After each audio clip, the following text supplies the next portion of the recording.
All We're right. both kind of snotty. We're both kind of snotty, and not because we have our noses stuck up, although we do, in fact, actually look down on a lot of things, Ashley. We do. We judge. We listen and we do judge.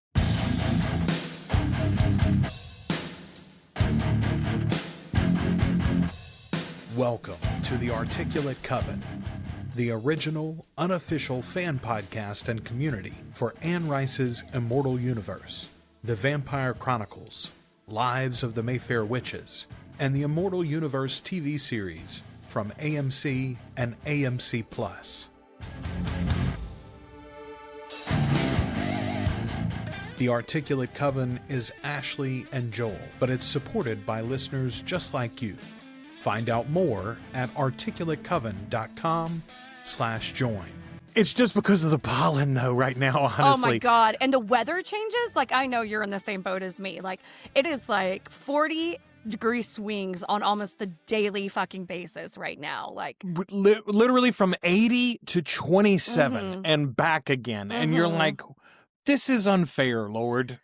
This is climate change, kids. Like, if you live in the South, you know climate change is real.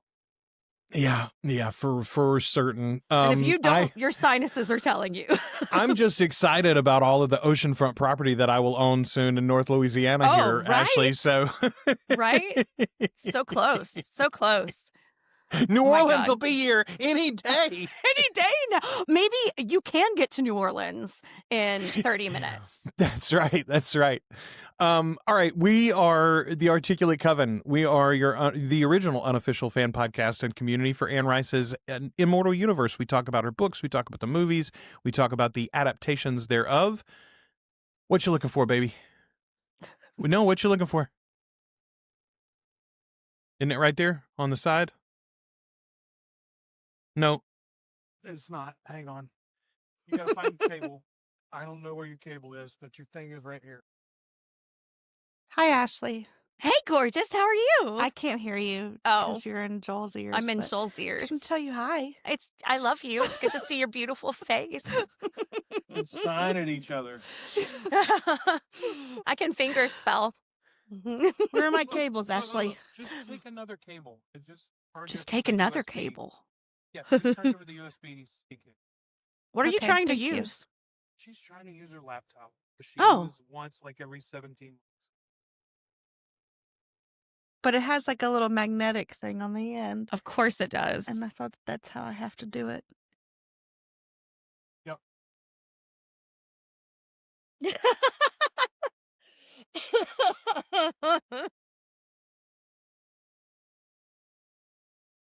Welcome to Cables Are Us. All cables all the time. Cables. Cables. A cable for you get a cable. You get a cable. You We're get a the cable. Oprah of cable. I call myself the Pete Rose of the Podcasting shit. Hall of Fame. We are now the Oprah of cables, too. All right. We are the original unofficial fan podcast and community for Anne Rice's immortal universe. We talk about the books. We talk about the movies. We talk about the adaptations, including and especially, I should say, the AMC TV series. AMC's got this overarching deal. They're doing all of the vampire books. They're doing the Mayfair series. They're connecting them now with the Talamasca. We are excited about it. This is the year of the Vampire Lestat. And so Yes. Ashley and I said it's time finally to dive forward into the future of this series and into a place where no Ashley has gone before. No, Ashley has gone before. I'm so excited. I started gotta this tell book with so much excitement. Like, I have no idea. And so many awesome things have already happened in those first 9 chapters that it's exactly what I would need to be 100% hooked into this shit, you know? I said this in the holiday episode we put out, which featured our Children of the Millennia patrons, which, by the way, if you haven't listened to that, it's a lot. I know it's a 2-part, 4-hour episode, but y'all, lots of really good stories in there. It's fantastic. It's a lot of fun hanging out with all our friends. But I mentioned that in that episode, there was a lot of this Prince Lestat book that I knew for a fact I didn't recall. I remember some big story beats from this book and the next book and the finish. I remember the final scene of Blood Communion in particular very well, but like there are many, many points along the way that were surprising for me to revisit. And so many times I thought to myself, ooh, Ashley's going to be tickled about that. Yes, and you were correct. I bet every single time I was like, oh my God, I'm so excited. They've mentioned these, like some of my favorite minor fucking characters are all up in the first 9 chapters of this book. It's really great. Okay. So listen, I saw something, what was this about specifically? Oh, there's a lot of people talking shit about that new Muppet show. Ashley, we're in early January here as we drop this. In February, we're going to get a pilot, potentially, a backdoor pilot for a new Muppet show. Right. Sabrina Carpenter's going to star as the guest, and Seth Rogen and his producing team, I think, is behind it. I'm so jacked up about this thing. You and I are big Muppet fans. Big pro Muppet podcast here. The Muppet Show in particular is that's the venue that you want these characters in. That is the best place for their usage. It's the most successful they've been. It was during the original Muppet Show run, and I think again in the 90s when they had Muppets Tonight on ABC. It was just so good.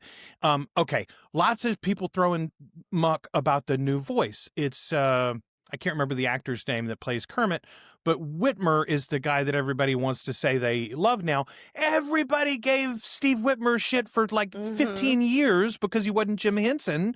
Yeah. And now, because we all love Muppet Christmas Carol, they're like, oh, Kermit's different. Fucking actors change in everything. And if you want your shit to keep happening, new actors will come and go. We can disagree if you want to about the specifics about his thing. But my point is, don't you shit on my new Muppet Show, okay? Don't you shit on my new Muppet Show. No. Likewise, there are parts of this that I think, and that interesting turn, interesting twist. There's some nits that I'm going to pick even in this first part of it. But Excellent.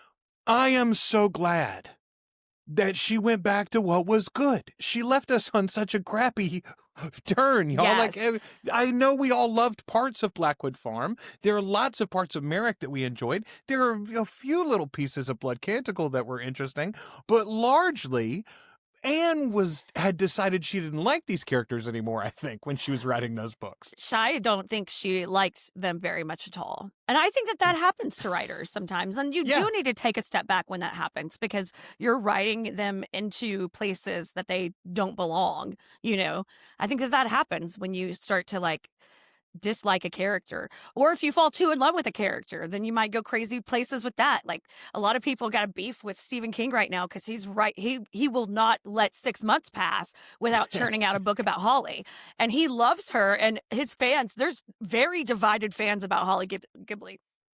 Okay, so you and I are currently doing in our Afterlife segments. So after the show, we do one extra segment, a discussion. We're talking about Welcome to Derry right now. Those are patron only. You can join at articulatecoven.com/join, $2 or more a month, get you access to everything, including those Afterlife segments. When we're done with that, Ashley, I mentioned in chat thread, I think the other day for the group, I'd really love us to do at least one episode where we talk about Stranger Things. You're finishing it up right now, aren't you? I'm done. You're done great. already. Okay, great. We're doing season 5 right now with my girls, and we're already into it, so it won't be that much longer. We'll be caught up, and I'd love to talk a little bit about it, specifically because it connects in so many ways to Stephen King stuff. But my oldest was saying that he's hearing the buzz online is that the finale was not great. As a matter of fact, he said, I hear it's kind of booty.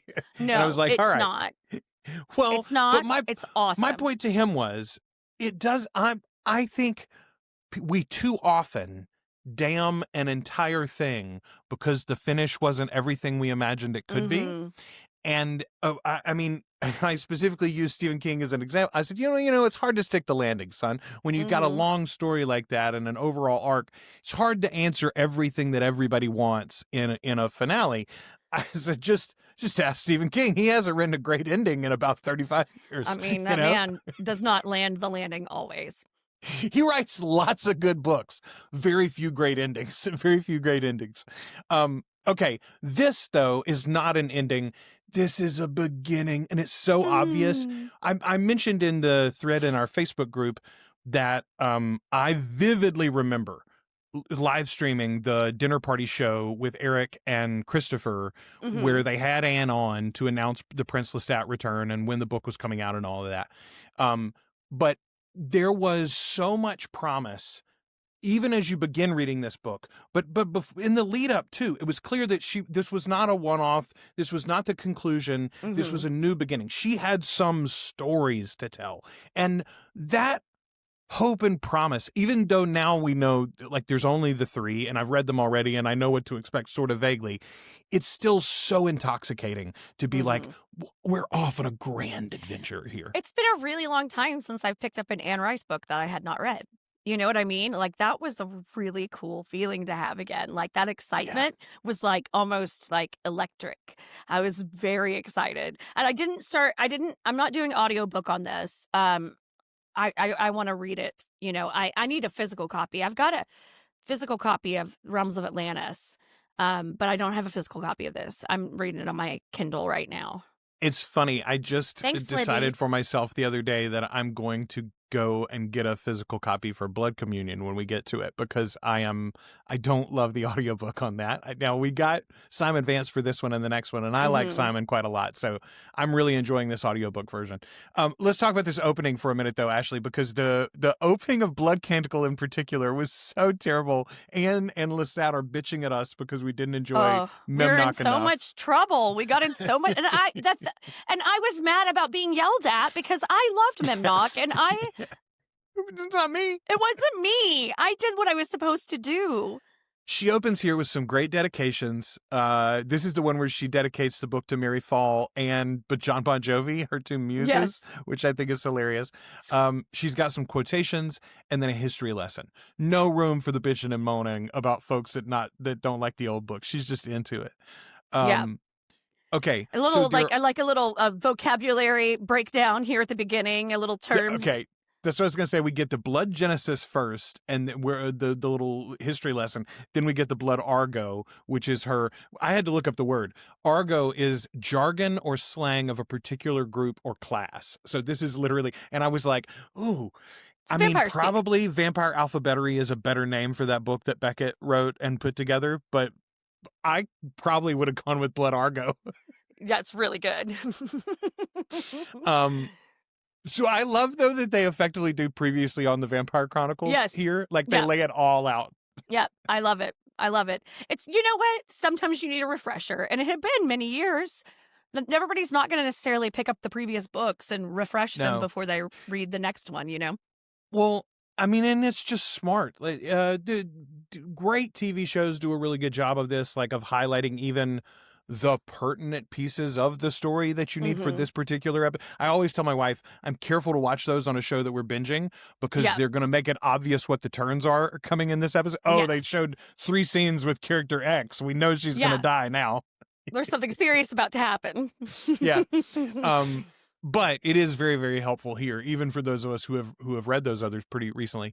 Okay, Lestat, who we have always talked about being such a terrible teacher for Louis and Claudia especially, but like he's not great for Gabriella. He's not great for anybody, honestly, that he makes over the years. No. However, here in this breakdown of what's been going on, we discover he has become the greatest teacher for vampires as a species. They all know their origin. Everybody knows where they came from. Everybody knows what they're about.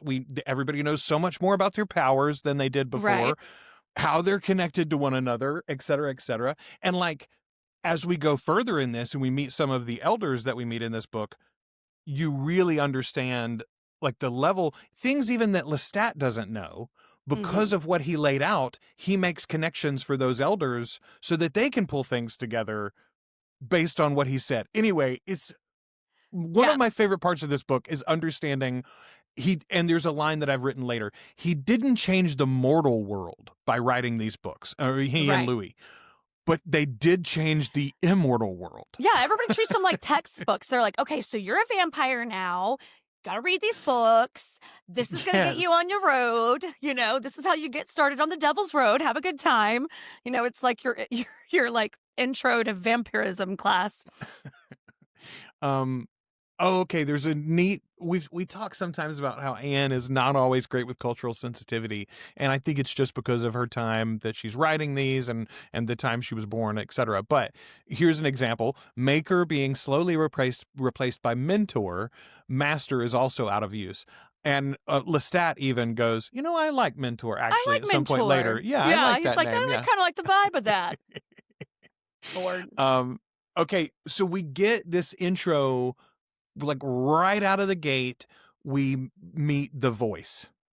Mhm. And I want to ask you, what did you think about the voice when you were first presented with this concept that someone was speaking to these vampires? It's a delicious little mystery, right? Like, I mean, Yeah. obviously it's something immortal. I have no idea what it is yet, Good. Okay, good. Yeah, Good. I have no idea what it I is wondered yet. if you had drawn any conclusions. No. I mean, I have some speculation, but like nothing like I have no idea. It's a great mystery to start off right off the bat that's carried through. Like other vampires are hearing this voice too. Like it's not just Lestat. That was kind of the vibe I got.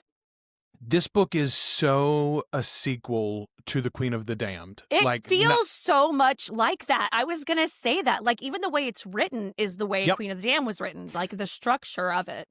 When we finish this section that we're going to talk about tonight, which we're going to talk about all the way to chapter 9 through chapter 9 today, but that is like 7.5 hours into the audiobook, I think. Yeah, it's a lot of the book. And we've spent basically like 25 minutes in Lestat's voice. Everything else is other characters, which is impressive because it doesn't, unlike those last 3 books, one of which was even in Lestat's voice, that don't feel like the Vampire Chronicles, really.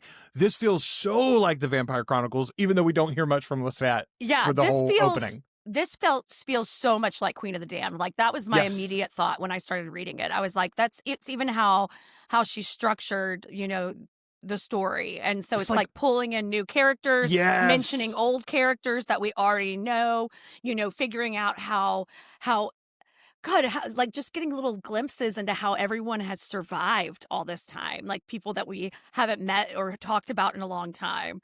It's so cool. And then Farid as a character, like, I am fucking fascinated. Like, this is the way you combine science with this other world, this preternatural world. It is so fucking fascinating to me.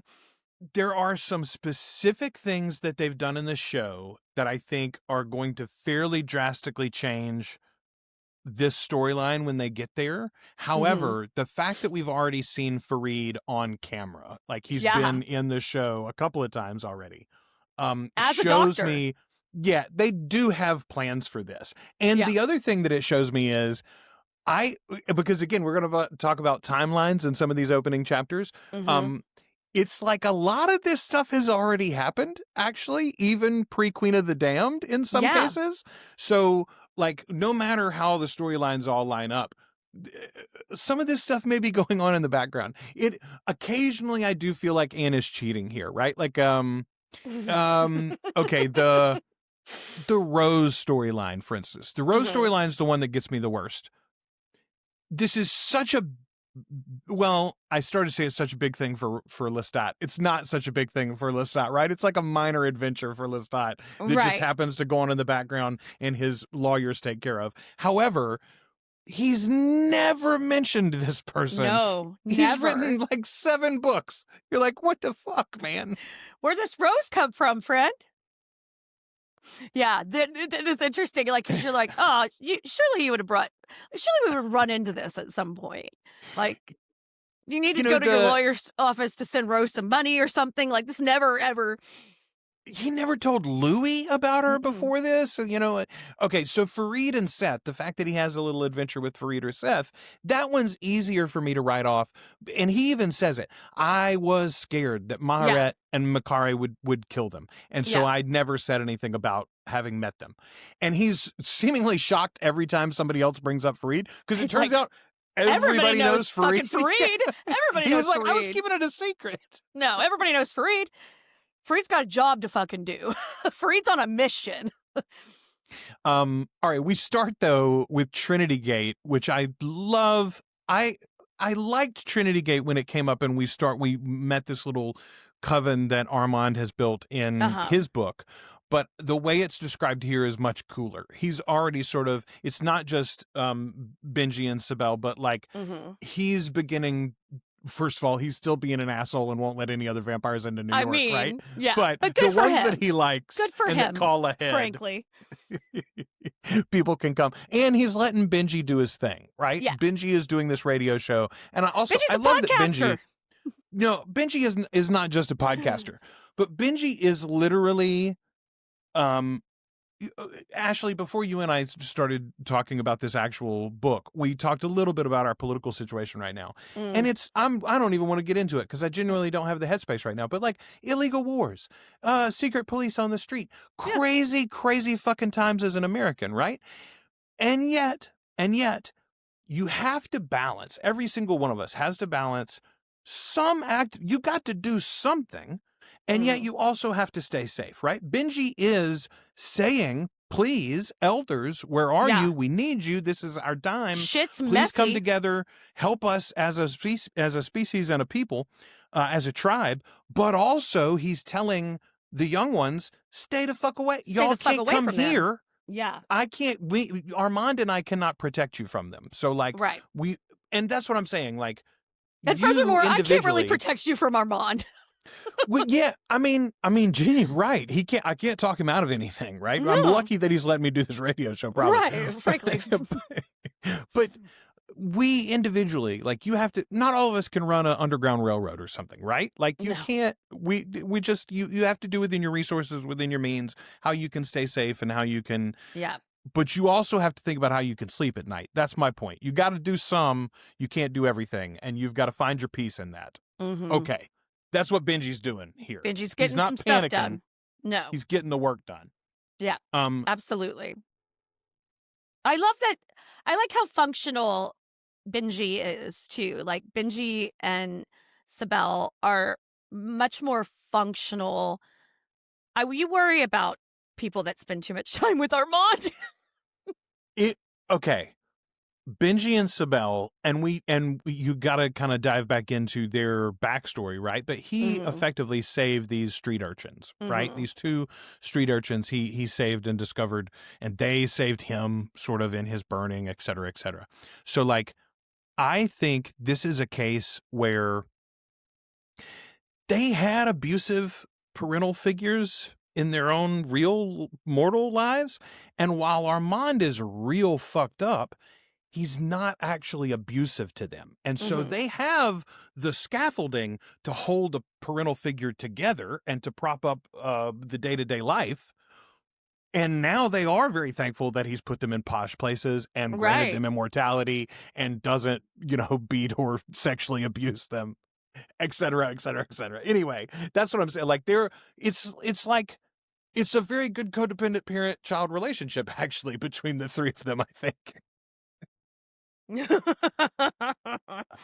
All right. Okay. Here's one of my favorite parts of this opening section of the book, Ashley. We hear that Anne, through Lestat, because both of them were in fact fascinated by this, are so fascinated by Göbekli Tepe. Göbekli Tepe had been discovered quite a bit before this book, but right before this book was written was when it had like really hit pop culture in the mainstream, and people were talking about, oh my God, it's like way older than we thought any monolithic structures were. It's really kind of rewrites early human history, whatever. Anyway, the fact that Anne Rice fell down a Göbekli Tepe hole tickles me particularly. It's so much of my YouTube history. I can't tell you. That's a much better hole than the ones that I fall into, which generally involve serial killers. So I love Lestat is listening to Benji's broadcasts, and he gets mad at him because he sort of conflates Lestat as an elder. He's like, I'm a brat. I'm actually young. I'm a baby dinosaur. Vampire, not dinosaur. Yeah. I'm a baby vampire. He also completely doubts and downplays the idea that Benji's messages will have any effect, right? He's like, I'm the only one that gets to change the vampiric world, actually, Benji. Yeah.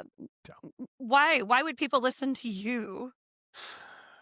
Okay, so Seth and Fareed, he meets Dr. Farid and Seth in 1994. This is right before, it's after The Body Thief. It's before Memnoch the Devil. Mm-hmm. And then Yeah, he I just almost never need to, mentions them to anybody else. No, I almost needed to like make a timeline here on my empty wall of like, so I could remember where in all of these like drop-ins with these new characters are happening in our, grand timeline here. I mostly think it's important to think about 1994. First of all, because it later comes up, because we need that time to have passed. But also, it's interesting because we see Lestat is listening to and thinking to himself that he's John Bon Jovi standing on this street corner. Hilarious. And that's because in 2016, Anne Rice is in love with John Bon Jovi, and she's listening to a lot of his music at that time. But the idea that Lestat is pretending to be 1994's John Bon Jovi, which is like, that's Blaze of Glory period, right? I mean, that's not a bad version of John Bon Jovi. Bed of Roses? Yeah, I'm saying, like, he's riding high at that point, actually. It's also funny because Lestat had just been a rock star at this point. Like, he was Right. actually the largest rock star in the world, like 5 years before this moment where he's... for like 5 minutes. Yeah, he's a trivia fact for rock fans. Yeah, he's, at this oh my point. God, he's definitely a trivia question. Okay, so Seth, this story of Farid is so fascinating. He's this brilliant doctor who's being assassinated by his wife and one of his workers. So fucking because they're having an affair. crazy. So crazy.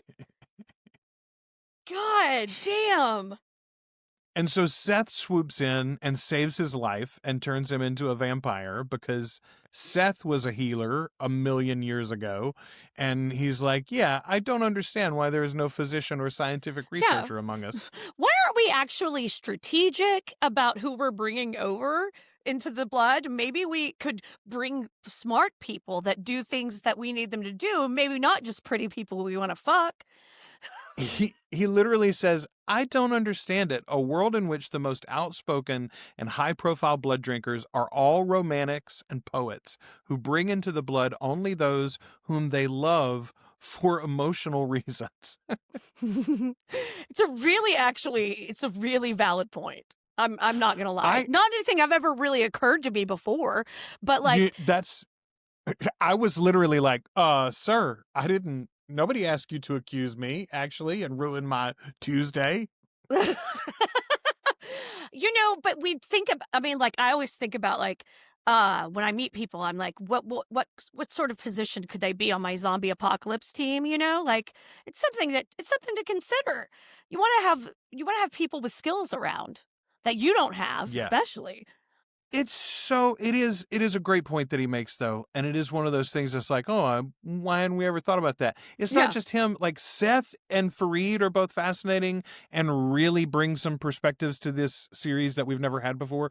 Gregory does the same thing later, too. And you're like, that's the thing. Shit, is like all of these new characters are fucking fascinating. Like, I immediately am like, oh, I'm into all of these stories. I'm into all these vampires. Hell yes. Tell me more. And it makes me so sad she died without writing more of these because, like, yeah. It would have been great to get a whole Gregory book. Yeah. Yeah, I'm only 9 chapters into this, and I am already so into these new guys. We do have to remind ourselves, like, Lestat is uneducated, illiterate until his adult life. Yeah. He's simple-minded, backwoods fella. He's a romantic, but he is not a scholar. Like, he did not get an education, really. He is not emeritus. And there we go. Okay. The scholars even that we meet are, as Seth and Farid said, romantics and poets. Like, Marius is this person who's in love with the order and structure of the Roman Empire and effectively mourns it his entire immortal existence. I mean, fuck, yeah. yeah. He's so, just wandering around painting flowers and burned out houses right now. Like, what the fuck, man? We've talked before about how we do have to remind ourselves that while the shift from book 1 to the rest of the series, we're like, oh, we're exposed and we see the things that were untrue or like biased in book 1. Yeah, all the rest of them are too. We just mostly get the rest of them from the same guy. Right. So we don't see the biases. But here in this, I think these elder characters who are all, by the way, in love with Lestat still. They all Yeah. see his foibles and mistakes, but they're all still in love with him, basically. Yeah, of course. Aren't Yeah. we all? I mean, aren't we all? Exactly. Yeah. Okay, I love Farid breaking it down for Lestat, though. He goes, your body is a complex organism playing host to another predatory organism that is somehow transforming it little by little, year by year, for some distinct evolutionary purpose. Don't you want to know what it is? Fuck yeah, I do. Thanks for laying it out like that. All in, dude. Yeah. Come Yeah. get my tissues. Make my dick work again. Okay, there's a moment here that I really like. Lestat mentions Akasha negatively, and Farid reacts to it. Lestat does not see it at all and just continues to plow through. Farid is like, I wonder how this is going to go. And Lestat is no social cues, just plowing ahead. No. Did I want to feel erotic passion? Of course I wasn't about to turn this down. My guy. It's funny too, because when we put it in the proper place, Lestat has just in fact fucked actually a few times. He just got a human body for a while. Yeah. And had already done this with a penis that works. And yeah, he got to put stuff places. yeah. Okay. He gave me a choice. I didn't ponder for long. He shows him, he's like, you can have a woman if you want, and she's been paid very well, and she doesn't do this thing generally, but she is a researcher. She'd be thrilled with the whole prospect, and like it's all science. good. She's it's down fucking for it. Science. Or you could do it the old-fashioned way with your hand. Yeah, Lestat did not consider it for long, I imagine. No, indeed. This lovely woman in her flannel nightshirt. My God. Okay, I had missed this part in my memory. I remembered that they gave him injections. I didn't realize they put an IV in, and he's got an IV in the whole time that he's doing it. They're pumping in through a full of hormones the whole time. It's like I don't know. It's a lot. It's like it's fucking a hell with of your a blue chew. Have you ever fucked with your CPAP on, Joel? Okay. I have started. Oh, what the Darth Vader fantasy. Whew. Sometimes the urge arises and you've already begun your sleep mode, but wait, there's more to do. But wait, I can take this off. So it's so far over there to turn the thing off. Sometimes you just got to hear the air blasting for a while. It's a white noise. Okay, so Seth drinks a whole ass body like a juice bag. He drains it, and they talk about how like he shrivels it up. Then he cracks the skull and slurps the brain out too. Yeah. Seth is not just made by Akasha; he is Akasha's son. Yeah. Actual biological son. Holy shit. I think this is so fast. First of all, of course she would have turned them eventually, right? At least a few of her children. Of course she would have. It makes perfect sense. Especially him, who she was using as like a guard, fuck. Yeah, exactly. So she sent him away for safety for a while and then brought him back. And when things were not going so well, she's like, actually, let's do this. Let's try this. Also, the whole character of Seth, like, foreshadows a little bit the character of Victor that we eventually meet, and they even talk about it pretty early in this book too. They're like, hey, she turned me mostly because she was worried about me getting kidnapped and held hostage as a tool against her. Yeah. Y'all worried about that at all? You worried about Chekhov's baby? Don't worry. Chekhov's clone? That won't come up. That won't come up at any point, I imagine. No. Okay. Where are we? Let's see here. Oh, okay. Lestat explains to us why he never mentioned them. He was scared for them. But then also after meeting them, I love that he's immediately like, I need an axe. actually, is what I need. I need a great big, A really heavy good, ass axe. real sharp, just in case. Real sharp. And again, Ashley, he's carried an axe since 1994 That's under his right. coat. And he's never mentioned he's it. Never mentioned it to us that he's got this damn He war describes blade. every article of clothing that he puts on before he goes out to kill people. And then he never mentions his fancy axe. So we get word from Jessie. Maharet wants to retire, it turns out. She is wrapping things up. And we don't know why, except we do have some triangulation dots that we can put together here. Here's what we do know. Maharet and Makari, they went to see, or actually Farid came to see them, but they hooked up with Farid too. Mhm. Farid's done scans. He knows all about them. They're happy with his existence. They know he's a good guy too. Makari has never gotten any better. There is no No. presence in Makari. no.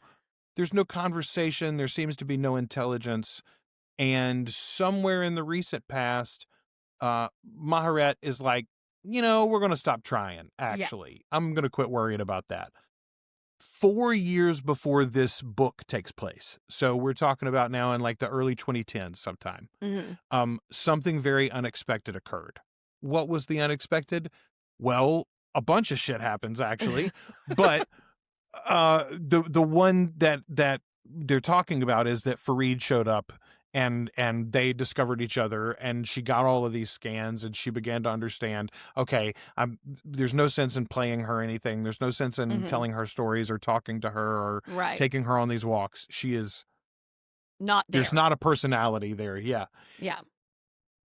Ashley, I mean, I know we don't know into Maharet's like thinking at this. We haven't heard from her yet in this book at all. We've heard people talk about her, but at this point, I personally am panicking for all of our vampires, and we finally get it from somebody else. They're like, you ever thought about taking that sacred core? Actually, like, wouldn't it be safer if one of us had it, maybe, and not the mindless person that can't talk to us at all either? Yeah. But also, isn't there the possibility that that's going to happen to anybody that takes it in? Okay, that is, I don't know whether anybody, and so far in the book, even all the way to the end of our reading today, nobody really brings that up either. Like, did the thing do this to Makari? Here's my thing, though. I don't think it did. I think we never get her perspective in Queen of the Damned. No. She is a mindless Jason POV, right? Like or not even Jason. It's like how we see from Michael Myers' point of view, almost. Like it's like a creature of nature. Just an engine of revenge. The shape. Yeah. Literally the shape. It's not Makari, even before she becomes the Queen of the Damned, is not really there, I don't think. I think it's the centuries she spent in a box, probably. I mean, fuck. She was mute the whole time of her existence, effectively. Like, that can't be cool. No. No. I'd have some shit to say. In the middle of all that bad news, though, Flavius got his fucking leg. Oh, Ashley, my God. Flavius lives. Joel. Flavius lives, number 1. Flavius is thriving, number 2. Flavius has a new fucking leg, number 3. Holy trifecta of awesomeness for one of my fucking favorite vampires. I am so excited. When he shows up, when his name is mentioned, I about lost my fucking mind. Like, I was so excited. I was He's just kind of mentioned in passing at first. They were like, this vampire Flavius got a new leg from Dr. Farid. And I was like, hey, Flavius lives. And then later we're like, oh no, he's got a whole fucking part of this story. Yeah. And he joined in with another. How cool is it, by the way, that he was born in the house of Marius and Pandora, and then he goes to live with a much older vampire. Crazy. He moves up from Marius, Ashley. Good job. That's my guy. That's the upward momentum you like to see. Right. That's thriving. Yeah. No, he's doing, I love it. I love that he's well. He is loved. I was so excited. And I'm very excited to see what happens next. Maharet gets real eyes back, Yeah. and which means Thorn Thorn gets his eyes put back in his head. I Yeah. was so excited about that. Did not see that coming. I thought, Yeah. probably his eyes got ripped out. I don't know if he gets those back. But yeah, my guy's got his eyes back. I'm very excited to see what happens with Thorn now. I also love the way that Seth and Fareed break this down for her. They're like, we would never take a mortal's eyes. Right. However, we know some dirtbag vampires, though. A real shithead vampire that doesn't need to live. You know, one of those shithead vampires. Yeah. We'll take his eyes. Yeah. And we'll put them. One that's the right color, too. Well, that's Don't the right even worry color. We can be discerning with this. Yes. There are lots of shithead vampires. Don't even worry. Well, that's been established. That's been established. Is that there's a lot of shithead vampires. Everybody talks about it. They're like, there's too many vampires. It's the opposite problem of what we have currently in our TV series, apparently. Jasper's talking about there's not enough vampires in the world. There are too many fucking vampires in the world right now. Everybody's agreeing. There's too many of us. There's too many of us, and not all of us know how to behave ourselves, like... And that's dangerous. That's dangerous for all of them when, So what is wrong with the Talamasca? I love, Jesse, David, and, is it Jesse, David, and Lestat that get together? Yes. Yeah. Okay. The three of them come together, and yet they all have different news effectively. Like, it's all cataclysmic, and they've all got different things that they want to talk about. Shit's hitting the fan in a lot of different ways. Let's discuss. So newly appointed elders are showing up and are introducing themselves to the ranked members of the Talamasca. And Lestat's like, so what? And David's like, but that's not a thing. It's never happened before. Never happened. No one personally knew anyone ever called to be an elder. No one ever encountered personally anyone who claimed to be an elder.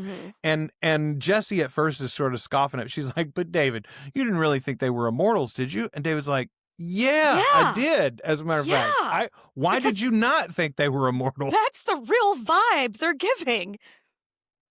Yeah. But again, David sort of even points it out, sort of sounds like what Maharet's doing, doesn't it? That's weird that both of them are like wrapping their shit up and disconnecting from the world. I mean, assuming that what I thought about the elders was true, it's a coinky dink, ain't it? Yeah. Okay. I wanted to see what would happen. I didn't have any grand reason, and so goddamn what? That's what Lestat says when David's sort of confronting him about everything that he's done so far. Yeah. And Lestat's like, I wanted to see what would happen. I did all that. So that. Goddamn what? You got like 4 good books out of it, motherfucker. Yeah, that's right.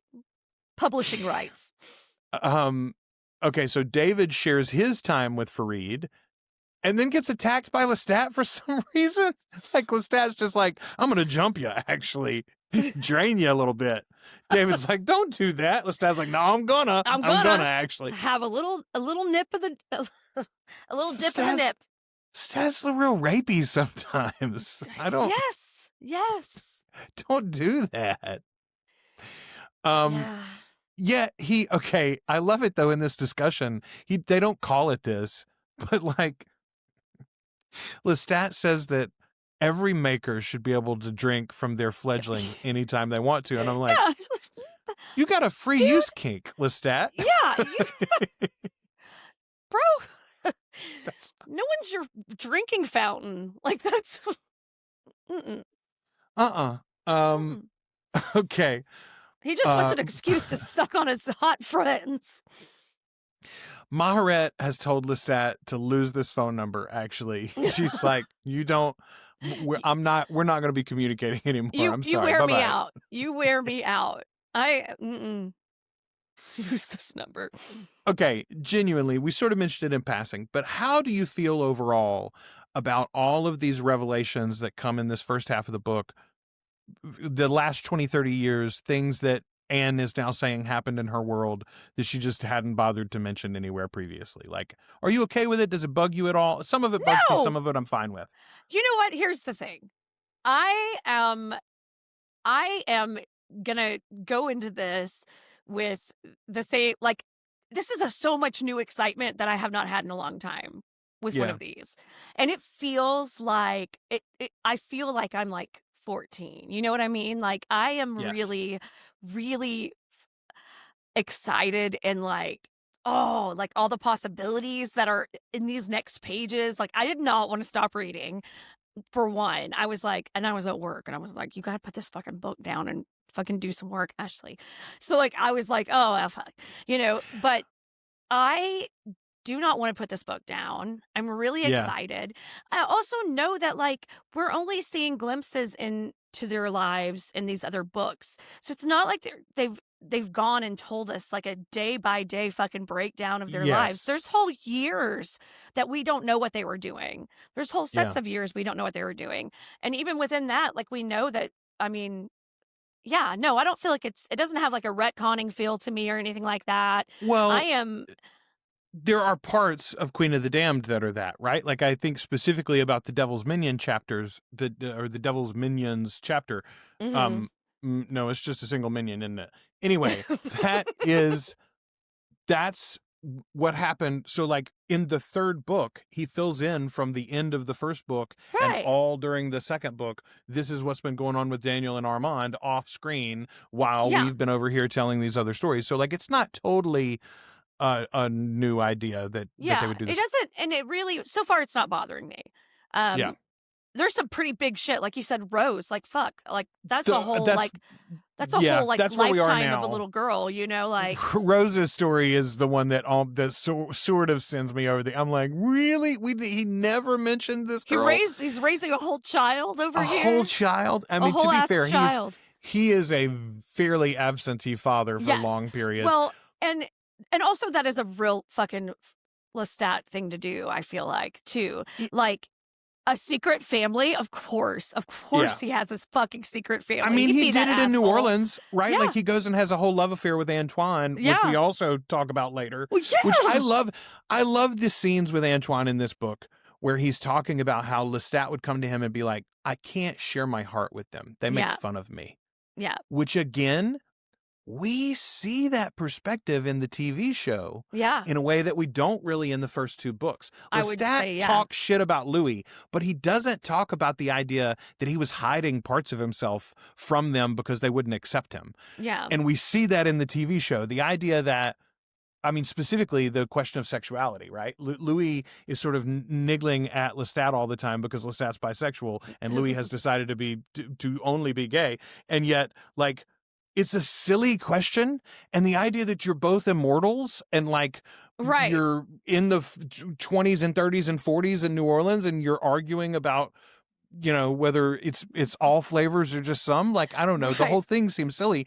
But again, we get a glimpse here and we're like, oh, Antoine played a purpose. I'm skipping ahead slightly, but I so hope that Antoinette returns in the TV show. Yeah. And we get some of this. Yeah. It feels pretty definitive, her death in the show, but I feel like the only time we saw her actually burn was from Louis' perspective to Daniel. And it's like, maybe that just ain't how it happened, actually. I don't Yeah. know, but I was really surprised to see Antoine show up. And again, to me, that just fleshes out more of that story. Yeah. To me, it gives all of that story more depth. It gives me a better understanding of what was going on. It gives me a different perspective on what was happening. I feel like it adds to it. It adds to the richness of everything. 100%. Yeah. 100%. So I was real excited by that. It also sort of lays in the idea that Louis was like, or Book Louis anyway, part of Book Louis's malaise and sadness for the first like extended century of his immortal life Mm-hmm. might have been because he was sort of halfway denying that he was gay. Maybe, right? Like Antoine and Lestat have a love affair. Lestat and Nikki have a love affair.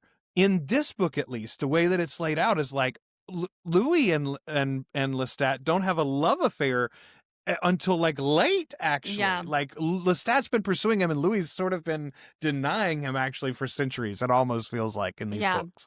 Well, and Strange. we do forget, like, Louis, in an interview, Louis talks about thinking Lestat is stupid, like Yeah. thinking he's dumb. And, that is something that this made me think about, like, oh, there were times that Louis could have been like, oh, he's going off again on one of his stupid little things, like, oh shit. And then he had to go to another place to find what he needed. That's wild. That's wild. And it makes that whole relationship with Antoine mean something instead of him just being like a pissy fucking partner, you know?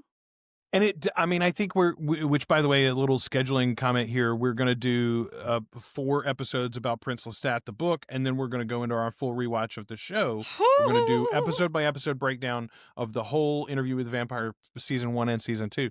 But we've got time. I think having read this, we are going to go back to those scenes and that whole Antoinette storyline with a little more color and interesting ideas. And I think it shows that the TV show was bringing in, it's not just Farid that they're bringing in from this storyline is my point. Yeah. I think someone's they're bringing read this in book some of these. for sure. People have read this book. Thank you.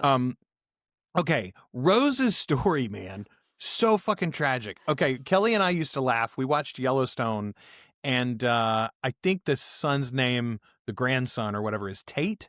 And Tate and his mom. His mom is she's the native woman who's, ends up married to one of the younger sons. I don't know if you watched Yellowstone. I have not. Anyway, okay.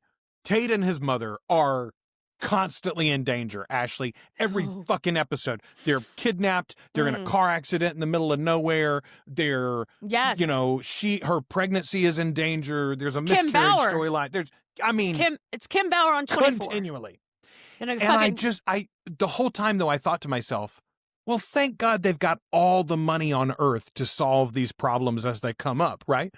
This is what I think about Rose. I'm like, boy, all the money on God's green earth and an immortal benefactor for your father figure, and still you can't stay out of trouble. I mean, like, one tragedy after another. And her ending up at one of those horrifying religious punishment schools. Christ, like that's horrifying shit, y'all. There's documentaries out there. Hang on. Somebody put a cat in. Somebody put a cat into the bedroom, but they didn't open the door to where the cat's food is. So the cat was about to attack everything. Fucking throw a cat in here. I was like, don't throw a cat at me. Ashley, this Christian boarding school storyline and the fact that, first of all, it's all a scam. They're bilking. There's so many of these, by the way. There's documentaries upon documentaries about these horrifying abusive places. Bilking the system for the funds that the government provides for housing and dealing with all of these kids, and bilking the families as well. And then just violently abusing the children. Nothing like that happening now across our country, or specifically in my state, specifically an industrial prison system owned by a private company where they house both migrants specifically and children, juveniles. Yeah. And call it a fucking ministry. That's anyway. Okay. Let me get off my high horse. We don't enjoy this. It is crazy though. She gets the full Oliver Twist and the Scarlet Letter treatment. I mean, Ashley, and all she did was like steal her aunt's car. She stole a car. She just borrowed it. Like, it's not. She wasn't gonna. No. Christ. It kills me though, because she's like, I've never done drugs. What are you talking about? What are you talking about? I've never been. I kissed a boy once at a dance. Like, yeah. Okay. Lestat says something really shitty, or actually, yeah, no, I think this is a Lestat line. It may be a Louis line. One of them, though, after she's saved from all of this, says, "Remember, Rose, whatever you suffered, use that to be a stronger person." And I'm like, oh, shit. Rollin read that one when they did the killer scene in season 1, too, huh? Ugh. Yeah, no thank you. No, thank you. Bless her heart, though, man. But Louis coming to rescue her ass was a badass scene. I was like, go the fuck off, Louis. Number one, of course he burns the place down. Yes, of fucking course he does. Of fucking course he does. My sad He's got one trigger. He's got one fucking move. Oh, he's just like, we're going to burn it down, right? I'm going to burn it down. You know what I like? You know what this situation needs? A little fire. Flames, baby. Okay, Ashley, new person for us to all fucking hate, Gardner Pelston. Ooh. Anne can't give a... So Rose's story, again, this is why I made the comparison to Tate from Yellowstone. Rose's story already had tragedy. Did we need the second layer with a... She got to throw an age gap romance in here? At least she makes this one bad, right? Like, so many of our age gaps are romanticized. Well, this one is like clearly fucked up from right. go. And here's the thing, too. It's, you know, like, yeah, and I'm glad it's presented that way because he is a piece of shit. And it is a trap a lot of younger women fall into, which is like falling for someone real inappropriate, way too old for you, you know, and then you add in a power dynamic like a professor. Oof, yikes. Man, on hikes. Ashley and Kelly and I watched my first movie of 2026 was Moonstruck. I rewatched it. Kelly watched it for the first time, and it's a great movie. I love that. It's a very good comedy. But the I can't think of the actor's name, but the dad from Frasier, you know who I'm talking about? Yep. Okay, he's in that movie. Minor character. Olympia Dukakis, the Cher's mom, interacts with him in a restaurant and kind of has like the option to have her own affair. Her dad, her husband is having an affair in the movie, and Dukakis thinks about it for a moment with the John Mahoney, I think is that guy's name. John Mahoney, yeah. Yeah. Anyway, that guy though, the two scenes that we see him in the movie, he's in a restaurant with a young woman, 25 years his junior at least, and they have an argument and she throws water in his face and then leaves, right? And I was telling Kelly, it's so interesting because that guy's a schmuck. That guy is a professor who is dating his students, is what we discover. And yet, eventually the movie shows us why those students aren't stupid or even fooled into dating him. He is very charismatic and he is very funny and he is very charming in different ways. He's also a little boy who can't handle women of his own age, right? He's exposed in the movie. Anyway, this is effectively what Gardner Pelston is exposed as too, except he takes it further into being a psychotic. Fucking psychotic, violent piece of shit. Ashley, let's say you had just rolled out of bed with somebody and they bared their soul to you and told you that your favorite fictional characters were real and part of their life. Would you get so angry that you threw them out of the house? I would be fucking excited for their delusion for a second, honestly. I would be curious. I would yes, I'm saying I wouldn't throw a temper tantrum to start with. Like no. Down the road without any evidence, if they maintained it as a fiction and wouldn't, this isn't a game we're playing, maybe I'd eventually get angry. But not from go. Like, well, I would have a lot of questions, is what I would have. And I certainly wouldn't throw a book at a person. No. Though I have thrown a drink at a person's face, and I do recommend that. I think everyone should do that at least once in your life. Just pick someone that deserves it. And so this time it is Fareed that comes to save her, and I assumed somebody was going to. Yes. But geez, again, I'm like, Anne, does she need to get beaten for so long? It just feels like you could have put her in threat, even if you wanted to do the Gardner storyline. I just feel like it's too. Why are we doing all of this to Rose? Bless her heart. Yeah. I don't know. Hopefully, I'll find out why poor Rose has had to go through this horrible, horrible time. But now we meet Victor. Okay, did you suspect this from our earlier scene with Seth and Fareed? When he had sex with a woman, did you like, there's going to be a baby? They're definitely catching that sperm. You know, like, come on. So I really didn't expect it. I did assume that they were going to like, I don't know. I assumed they were going to study him. Wouldn't did not you be assume tempted? Clone him. I mean, yeah, I'd be tempted to clone Lestat. I am so fucking intrigued whether they do this in the show, and if they do, how they're going to do it. I know a lot of people have been talking about what's his name from Stranger Things, Jamie Bowers. Yeah. He don't look exactly unlike Sam. Did you see the picture of him fronting his rock band that he had? Yes, I did. Off. Yes. Yeah. Fuck off. That guy. And also, you got to get to it quick, though, because he's not that young, honestly. Real talk. Yeah, you have to get to it quick. But real talk, he is, his performance in that last episode in particular is just out of this He fucking world. when he finally showed up for me in season 4, I was so excited. Oh I my guessed God. pretty quickly Mm. what his part in the storyline was, and I was like, It's "Fuck this- yeah, this This is so much season's fun." so good. I had such a good time. He wasn't the one that they were mentioning for Lestat way back in the day when it was at Hulu, was he? That I wasn't don't him. think so. He'd have been. It was the kid from American Horror Story, right? That played the Antichrist or whatever.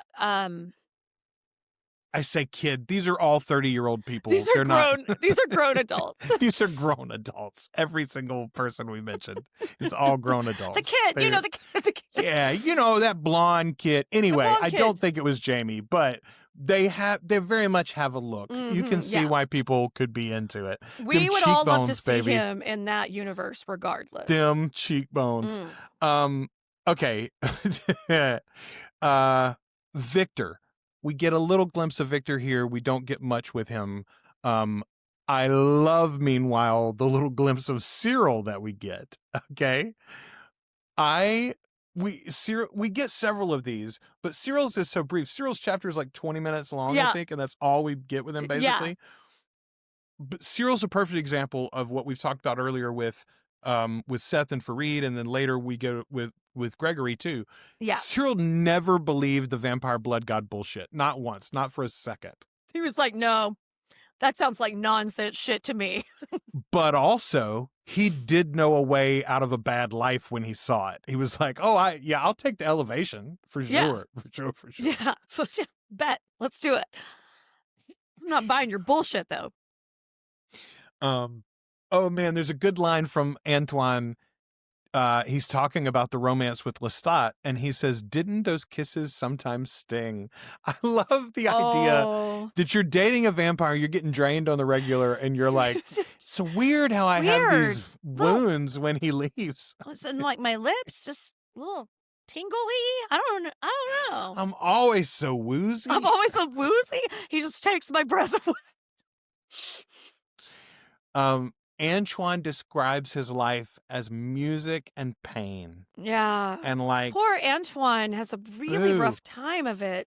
Yeah, man. Like first of all, once again, Lestat fucks it up with another fucking fledgling. I was reminded, though, how similar Antoine's origin story is in some ways to Louis', right? Like he comes from a family of means, but he's the black sheep and shit has gone awry. Yeah. So he's like, I got nothing and nowhere. I'm sort of adrift.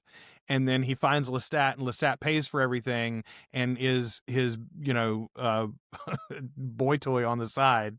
You mentioned like, yes, secret families are not out of the realm for Lestat. No. It's totally fucking true. I didn't think about Antoine as a secret family. Well, but he really did just go get another boyfriend. Yeah, for sure. But then you find out, like, because of this, it is a secret family. Because there's more to that relationship than just sex or just whatever, I love that it takes him. Secret it takes him family. to 93, whatever. Like, the Queen of the Dam storyline is done, and Antoine finally figures out how to succeed at life. He's like, oh, I could have money. Actually, I could just take some money, and then I could keep some of it, and I wouldn't have to be a busker for eternity. Actually, yeah. Actually, I could get a job playing music inside somewhere, not on street corners. Okay, it is so fucking sweet when he meets Killer, and he says that we just fell into each other's arms. We were both so lonely and desperate for connection. And everybody we meet is trying to fight, and its elders are going to burn us to death, and the young ones want to kill us and chase us around, and it's like, no, we just want to talk to somebody else who has also lived a long time. Yeah. I just need a friend, man. I just need a friend. Okay, we mentioned earlier that there's too many vampires, but Killer makes it plain. There's literally too many vampires. He can't make one anymore for some reason. Yeah. The last couple times it's tried, it's failed. Again, interesting. Is it making the blood weak? Is it too spread stretching it too thin, I think. So Killer says the burnings are necessary. He says it's got to happen. We all know it's got to happen. It's sad, it's scary, but it's got to happen. We have to be thinned out. The herd has to be thinned. which is weird to hear somebody say out loud. But at the same time, it seems like Killer knows what he's talking about, honestly. Yeah. Okay, here's another example, though. Some of this is going to change drastically for the TV show, right? Yeah, because they've done horrible things with that character. Yeah, Killer is a whole different character in the TV show. Yeah. And where but I do wonder, like, who could we bring back that we connect Antoinette with potentially, and like have this little side story. I do like this sort of thing. Yeah. Fucking randos of the tribe know about Fareed now at this point, and Killer is heading for Seth and Fareed's protection. He's like, actually, if I'll give them some cells and some sperm and whatnot, they'll hold me up. So it's good. I'm headed out there. You should come. And Antoine's like, no, I got other plans. I got stuff to do. Okay, so Antoine just goes to Trinity Gate and plays out in front of it. And he's like, let me in. Please let me in. I love Lestat too. I belong with you. I like this move, though, because he starts playing along with Sibel. Like, it was really nice. It was a really nice scene. I really liked it. I liked how it was written. I was so glad when Armand comes out and brings him in. I was like, please don't burn him. Please don't burn him. Yeah. Yeah. And it was a nice way to see Armand for the first time. You know, like the description of him, and like, it was nice to see Armand again. And again, this scene, I hope we get a scene where Antoinette is hugged by Armand and led into safety in the middle of a crisis situation, you know? Yeah. And like some of this could happen. Some of this sort of coming together could be conflated with the Akasha stuff from Queen of the Damned if they wanted to, right? Absolutely. Yeah. They could definitely. But this idea of our various characters that we've met and that don't even really have a direct connection, but are part of an extended web. Yes. Finding solace with one another, I think is really nice. I think that's a great idea. I love it. I'm really, really enjoying this book so much so far.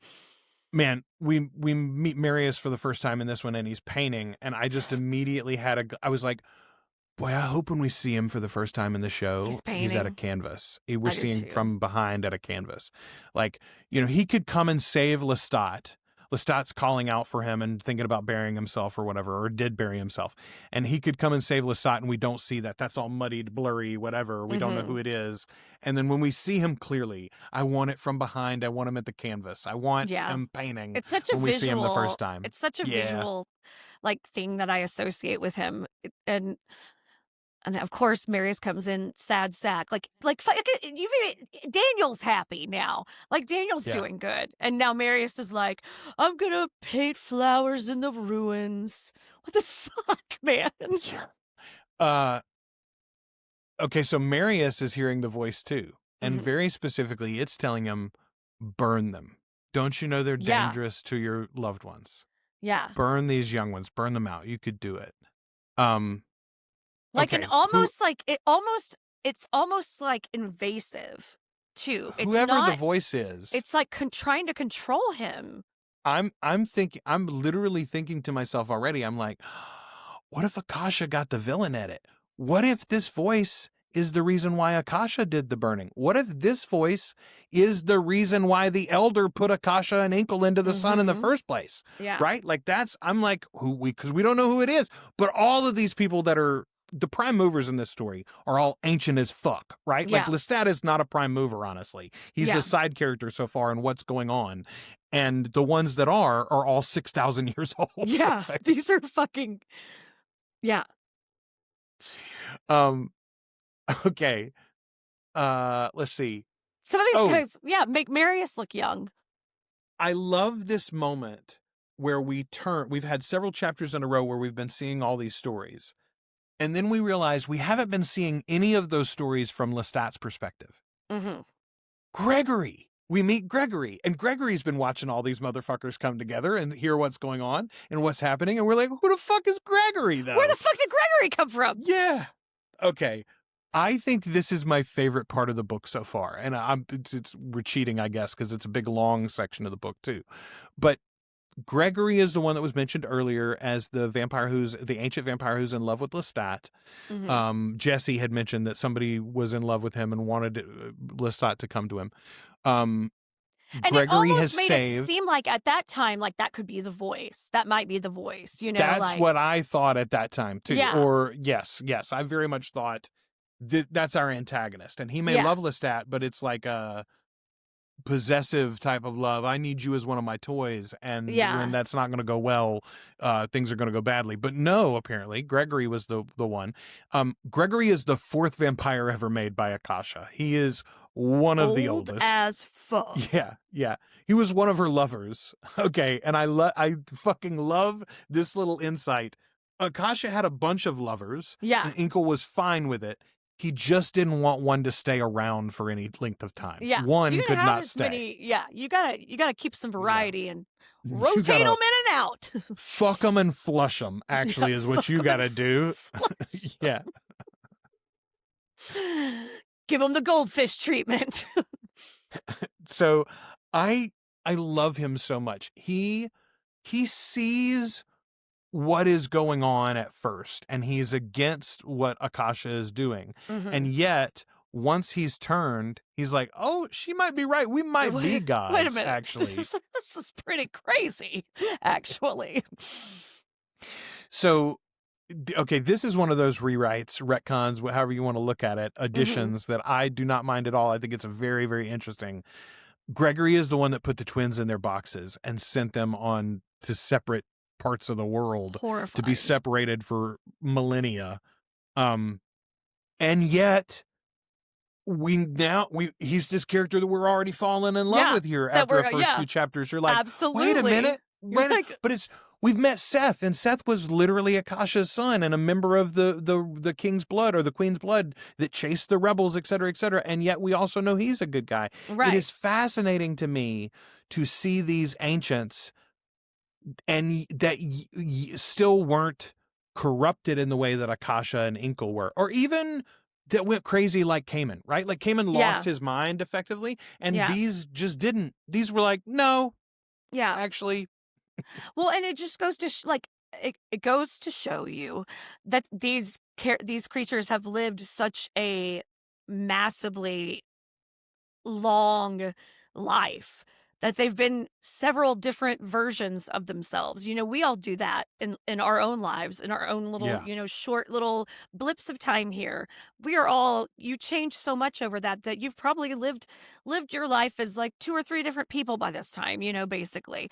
And to think about like when someone that's been alive that long, like how many different versions of themselves are other people around them seeing, it's so crazy. So Gregory is the one that ends up taking in Flavius. And Love again, if we didn't love Gregory already, we would now because he appreciated and loved Flavius. I love the scenes where Gregory is like kneeling before Flavius, sitting before Flavius, and Flavius is just telling him what's what about history. I love it. I fucking love it, man. This is a man who is millennia older than you are already, and yet he's like, tell me about the world, Flavius. Yes, tell me about Rome.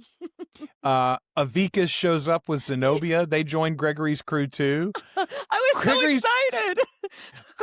Gregory is just wandering through history, collecting Marius's mistakes. He is. When is Pandora showing up? But he also understands the fucking thankless job that Marius has taken on and the importance of his position. And he says, like, Marius must never be bothered or harmed in any way. Yeah. And we'll protect him from afar, even though he doesn't know about it. Which is fucking lovely. Again, I think it's fascinating. Yes, it's fucking lovely. It's fucking lovely. Lovely. Okay. Gregory points out something that none of the rest of the vampires have ever mentioned. He's disappointed that no modern vampire has appreciated artificial lighting. He's like, these times were perfect for the undead. I love this section. Yeah, this is really fun. Darkness has been banished from the world. It had become a choice.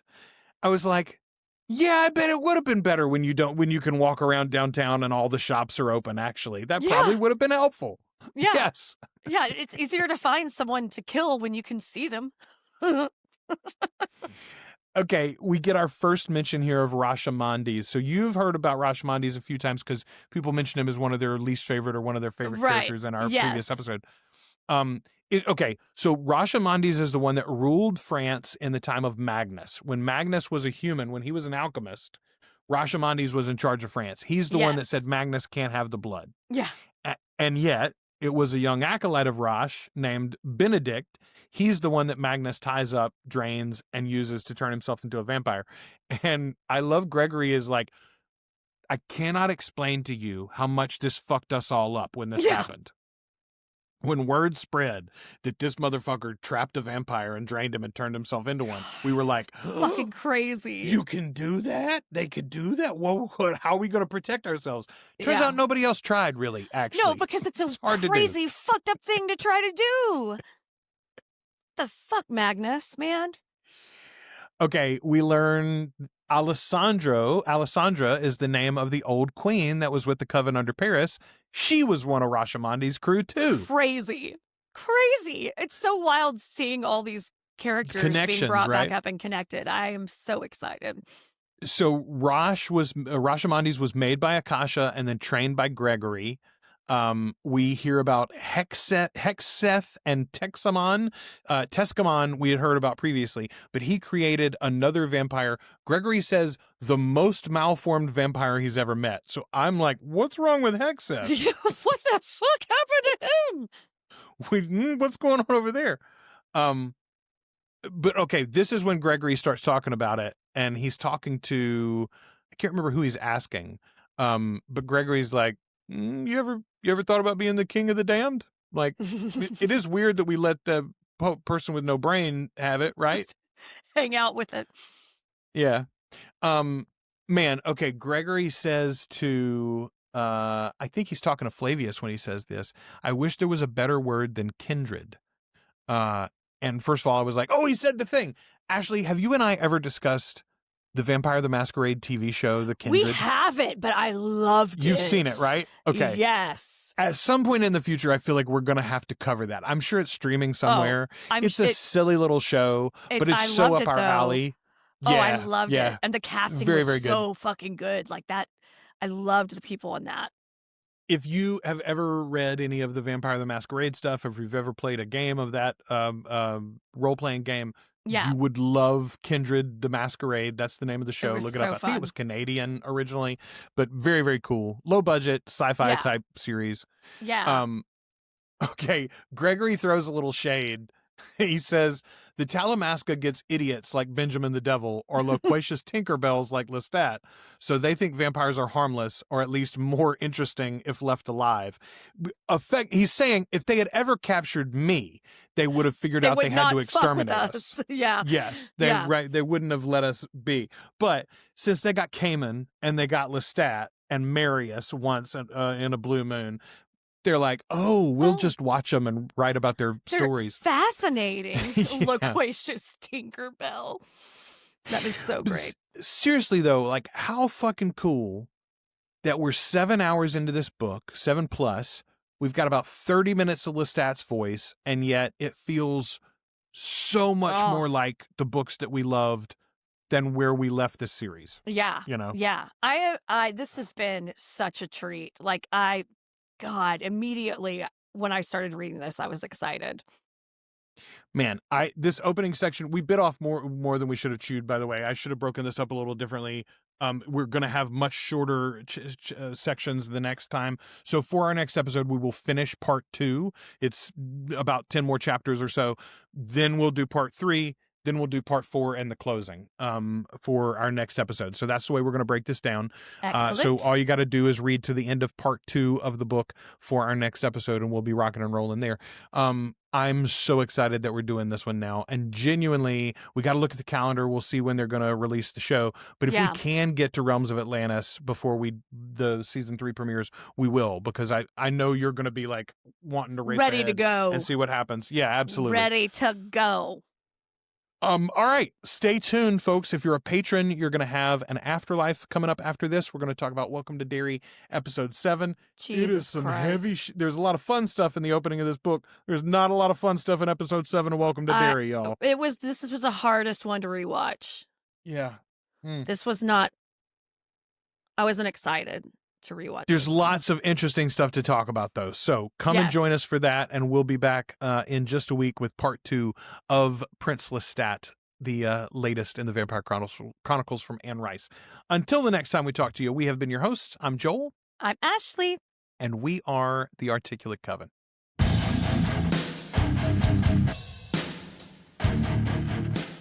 Thank you for sharing this time with the Articulate Coven.